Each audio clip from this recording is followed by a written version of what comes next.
Over the first 2 years of Sunday Today, we've brought you interviews with movie stars, music icons, superstar athletes, CEOs of the companies changing the world, and a president of the United States.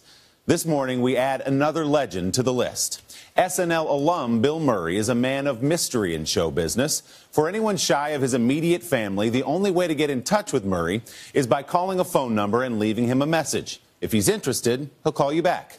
So when we heard Bill was teaming up again with director Wes Anderson for the new movie Isle of Dogs, we left a message.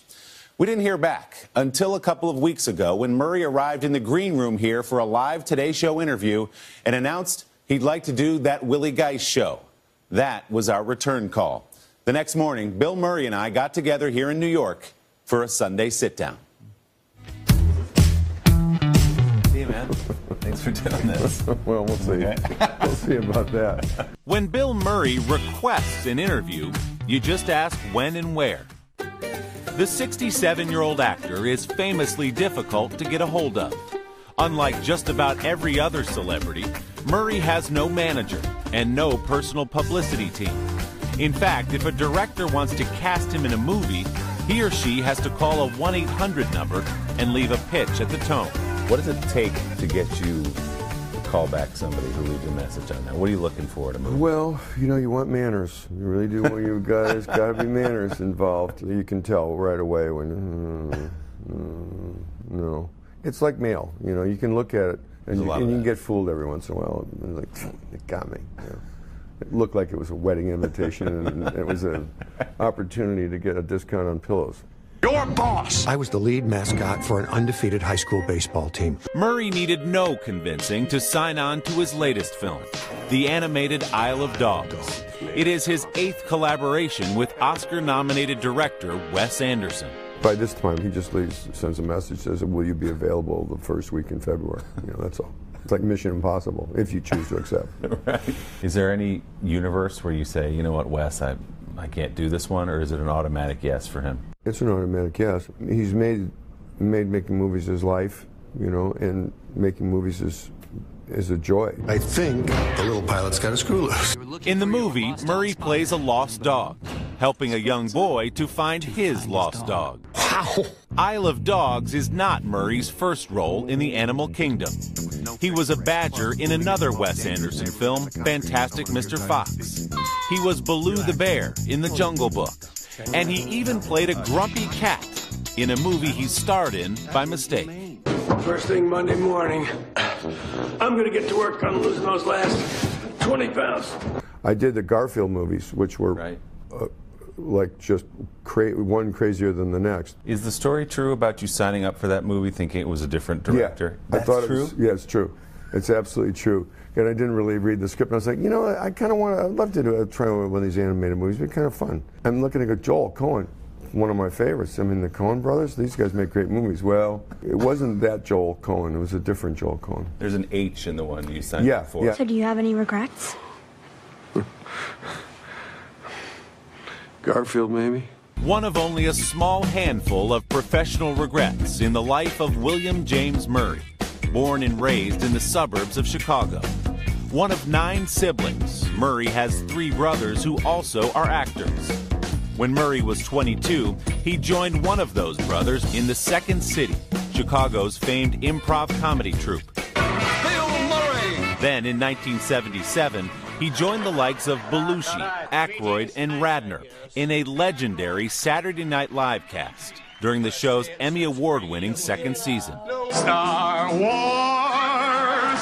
Nothing but Star Wars! When you think back on your SNL run of a couple of years, how huge was that for you? It was an enormous thing, you know, because, you know, all of a sudden you had some viability as a movie actor.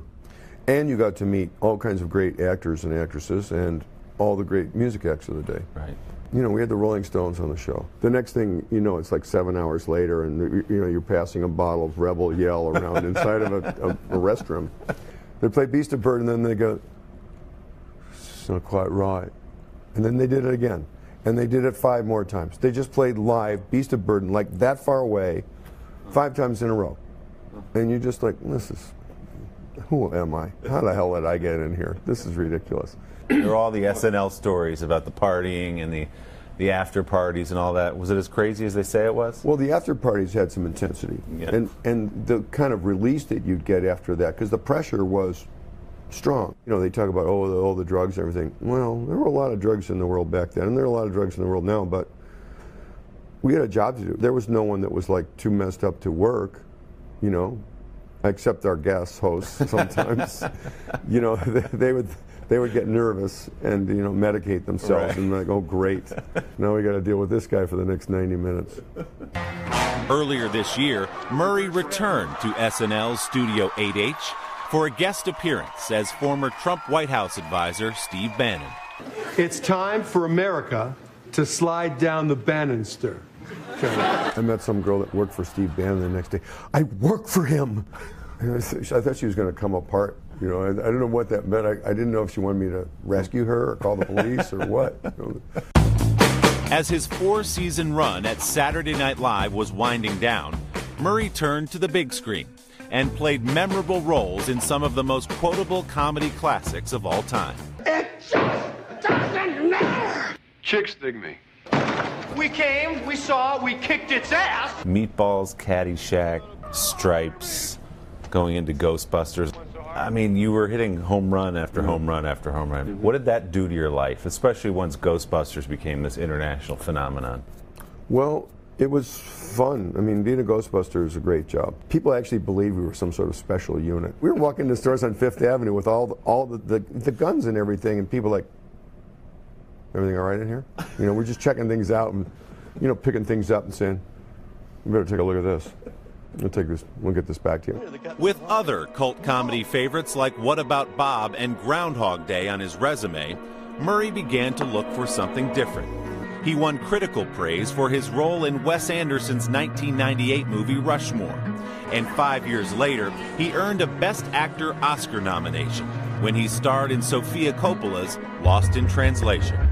The more you know who you are and what you want, the less you let things upset you. You think Hollywood looked at you differently after that? You were nominated for the Oscar. They saw you as the funny guy, and now you went, wait a minute. Probably, Yeah. you know, but that's dull. You know, if you can bake a cake, do you think you could make a pie? Probably. If you can do comedy, you can do drama. It's not always going the other way, because comedy's hard. You know, I can make you cry. I can make you cry in a second, Yeah. right? Punch in the nose. But to make you laugh, that's hard. You know, that's hard to do. And part 2 of our interview with Murray's take on the legend of Bill Murray is just ahead. Hello, Today fans. Thanks for checking out our YouTube channel. Subscribe by clicking that button down there and click on any of the videos over here to watch the latest interviews, show highlights, and digital exclusives.